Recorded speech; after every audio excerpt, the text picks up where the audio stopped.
All right, a big thing at this point in the season is ranking the top point guards. We have 3 of potentially the top 10 point guards playing right now. So I created a list. Andrew, you can tear it apart. Let me know what you think. You have it right in front of you. I'm going to list out the names right now. At number 1, Shai Gilgeous-Alexander, the MVP. Number 2, Luka. 3, Curry. 4, Halliburton. 5, Brunson. 6, Donovan Mitchell. 7, Cade Cunningham. 8, Trae Young. 9, Jamal Murray. 10, Ja Morant. And then as honorable mentions are other players that I really couldn't get a read on or think that they really deserve to be up there. Maybe there's the jury's still out on them. De'Aaron Fox and LaMelo Ball. I didn't really have a place for them. Yeah, I would like to see Tyler Hero inserted into the back of that list, but that's okay. That's okay. That one may have been a forgetful thing on my end, I will say. Tyler Hero deserves a little bit of a shout out for sure there. Yeah, He I definitely think could have made that it down. his position also gets lost a little bit, like a lot of these shooting guard, point guard type players. I think that up until this year, he probably played more as a shooting guard, and this year took more of a point guard level role. He had almost 6 assists this year, and was just handling the ball more consistently. But he was more catch and shoot off the dribble, or just like it wasn't his role to really like handle the ball. So I can see how that gets lost a little bit too. But makes an All-Star team, was like the best player on that Heat team this year. So, and as a Heat fan, I maybe wanted to just include him at the back. No, I'm glad you checked it. I'm glad you checked it. He deserves to be there. I mean, I got some guys I'm looking at here that he could potentially have jumped over. So yeah, no respect. Tyler Hero needed to be on that, at least on the honorable mentions list. So I'm glad I just added him. I got him written down.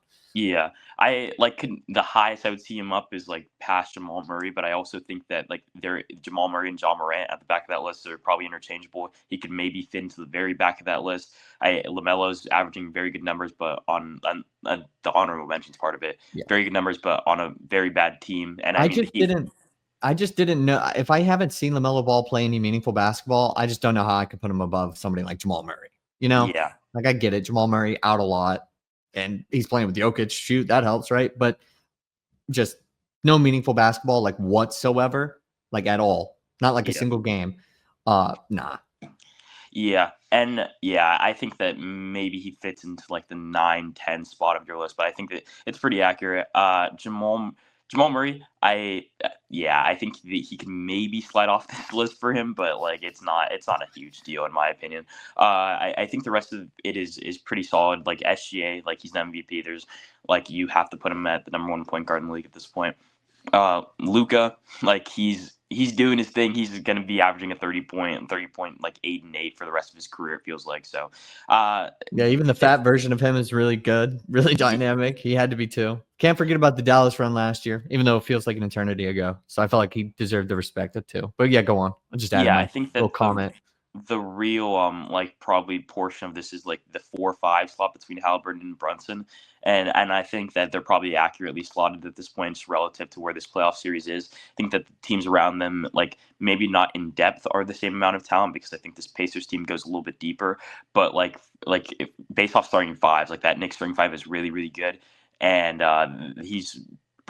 Halliburton has stepped up to a different level where in the games and the moments that they've needed him, he's stepped up. And I mean, Brunson won clutch player of the year, but like he's done what he has had to do to get this team a 3-1 lead and then a 3-2 lead. So if he can close out the series, I think that's probably the defining factor on who's the 4-5 part of that list. And it's probably flippable at any point in the series, but I think 1, 2, 3 are pretty solidified at this point, and then from down below, you can make your arguments wherever. Yeah, 1, 2, 3. Curry at 3, just for a bit of a reminder. I definitely just felt like he deserved some respect there as well. Obviously, the Warriors didn't really have a year like they wanted to after they acquired Jimmy Butler, but it maybe had to do with injury. Injury is what's making him slip a little bit, and he's getting up there in age. So definitely he's on watch to potentially get jumped, but I still think there's a little bit of a distance there between like him and Halliburton and Brunson and Donovan Mitchell at 6.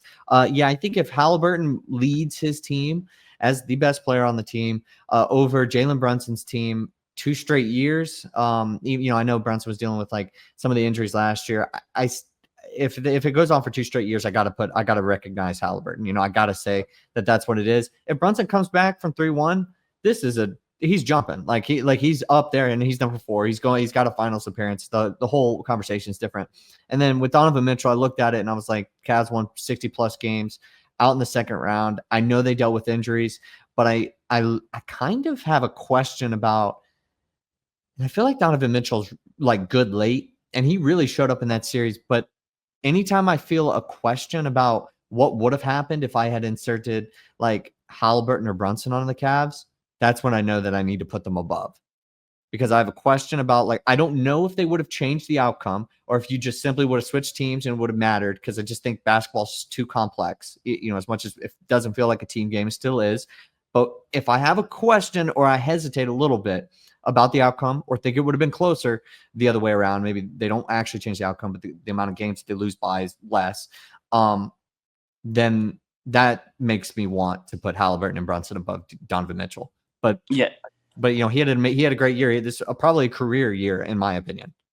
Yeah, especially because the two guys that you have above him are battling for a chance to go to the finals while he's like currently sitting at home, especially with a team that looks so dominant during the regular season. So, I mean, I think that at any moment these like rankings are subject to change. I think the list looks like pretty spot on for now. I think that I feel like all NBA and like all star like appearances like during the season are also like a good gauge like wherever everyone sits at.